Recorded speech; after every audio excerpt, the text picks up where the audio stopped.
திருந்தி நல்லபடியா வீட்டுக்கு வருவான்னு பார்த்தேன். வாங்க மகாராணி, உங்க திருமுகத்தை காட்டி தொலைங்க. சாரி செண்பகா, என்னால உனக்கு ரொம்ப கஷ்டம். நான் உன்னை ரொம்ப கஷ்டப்படுத்திட்டேன். என்ன மன்னிச்சிடு செண்பகா.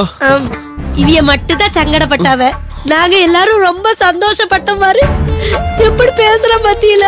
டேய் வாய் மூடி சும்மா இருக்க புரியல இல்லையா? பேசி பேசி எல்லாரையும் புண்ணாக்கிட்டு இருக்க நீ.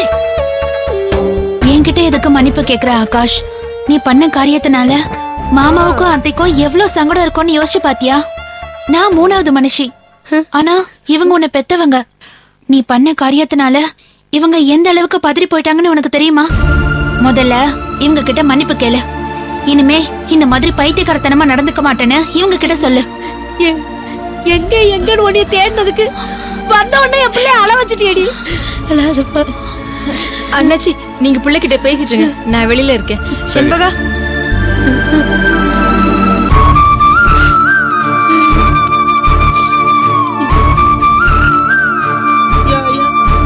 நீ ஏன் இவகிட்ட எல்லாம் மன்னிப்பு கேட்கணும்?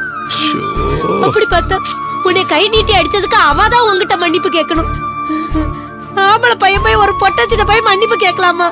சும்மா சிங்க மாதிரி இருக்க வேண்டாம். இங்கேயும் வந்து உன் போதனை ஆரம்பிச்சிட்டியாமா? அண்ணன் தெளிவாகி முதல்ல வீட்டுக்கு வரட்டும், அது வரைக்கும் கொஞ்சம் பேசாம இரு. நீ ஏண்டி உங்க அப்பா மாதிரியே புரிஞ்சிக்காம பேசுற? என் பிள்ளைக்கு எது நல்லதுன்னு நான் சொல்லாம வேற யாரு சொல்லுவா? டேய், உன்னை இங்க விட்டு வச்சிருந்தா ரொம்ப பிரச்சனை ஆயிடும். ராஜா, நீ கொஞ்ச நேரம் படுத்து ரெஸ்ட் எடுத்துக்கப்பா. ஏய், நீ வெளியே வா, அப்புறமா வந்து பேசலாம். அம்மா பவித்ரா, உங்க அம்மா கூட்டு வாமா. நீ ரெஸ்ட் எடுத்துக்கடா ஆகாஷ். ஓ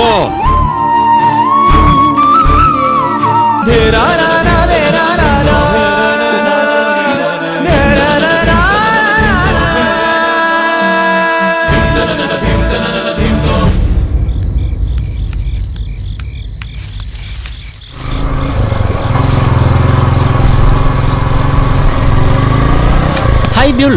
ஹாய் பிரேம், என்ன இந்த பக்கம்? என் ஃப்ரெண்ட பார்க்க வந்தேன். அவ வீடு இங்கதான் இருக்கு.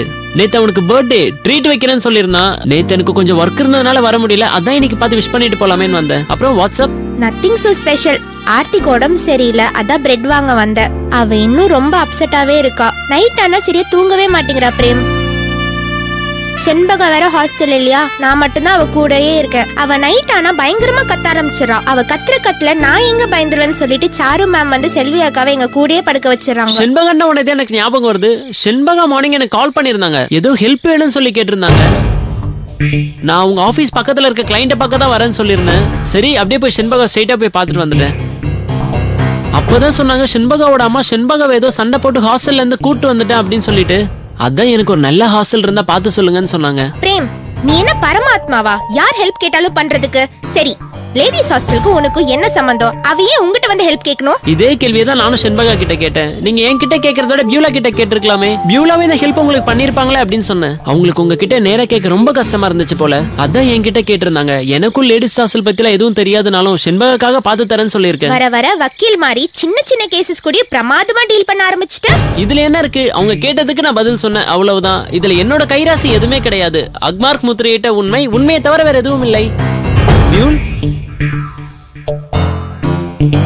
பியூலா, என்னாச்சு? எங்கேயும் வேடிக்கை பார்த்துட்டு இருக்க? ஒன்னும் இல்ல, செண்பகோட நேச்சருக்கு தகுந்த மாதிரி அவளுக்கு நல்ல ஹாஸ்டல் கிடைக்கணும் தான் யோசிச்சுட்டு இருக்கேன். கண்டிப்பா. எனக்கு தெரியாத செண்பகாவை பத்தி ரொம்ப சாஃப்ட். அவங்க முள் இல்லாத ரோஜா பூ மாதிரி. பியூலா, ஒவ்வொரு பூ ஒவ்வொரு மாதிரி. பியூலா, சிலதுக்கு ஒரு கிராண்ட் லுக் இருக்கும் பாத்தியா? தாமரைப்பூ மாதிரி. அது மலர்ந்து விரிஞ்சிச்சுன்னு வச்சுக்கேன், அவ்வளவுதான்.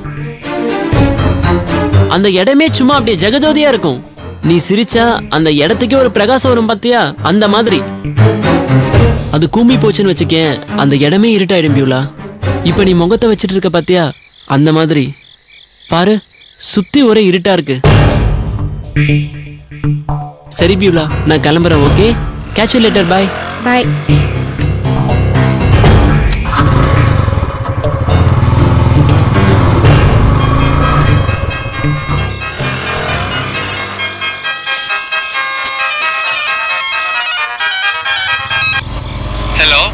ஹலோ.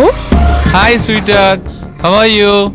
யாரு? நீ நிலான்னா நான் வானம், நீ ஆறுன்னா நான் கரை, நீ மீனுன்னா நான் கடல், நீ நீன்னா நான்.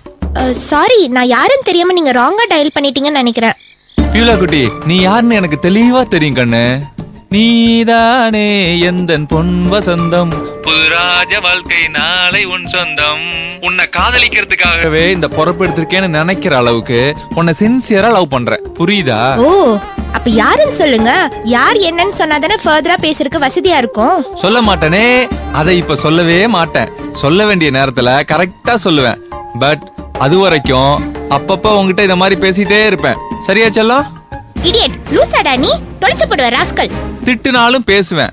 ஏன்னா உன் குரலை கேட்கறதுல எனக்கு அவ்வளவு ஆர்வம். குமரியா குழந்தையானே தெரியாத ஒரு குரல். இதெல்லாம் அப்படியே வர்றது இல்ல. போனை வைடா பொறுக்கி. கடற்கரையில அழகான கிளிஞ்சில பொறுக்கிற மாதிரி உன்னை பொறுக்கணும்னு தான் பாக்குற. நீயும் அதை தான் சொல்ற. பாப்போம். அடைந்தால் பியூலா, அடையாமல் போல நான் என்ன ஃபூலா? விடமாட்டேன் கண்ணுக்குட்டி, அடைஞ்சே தீருவேன்.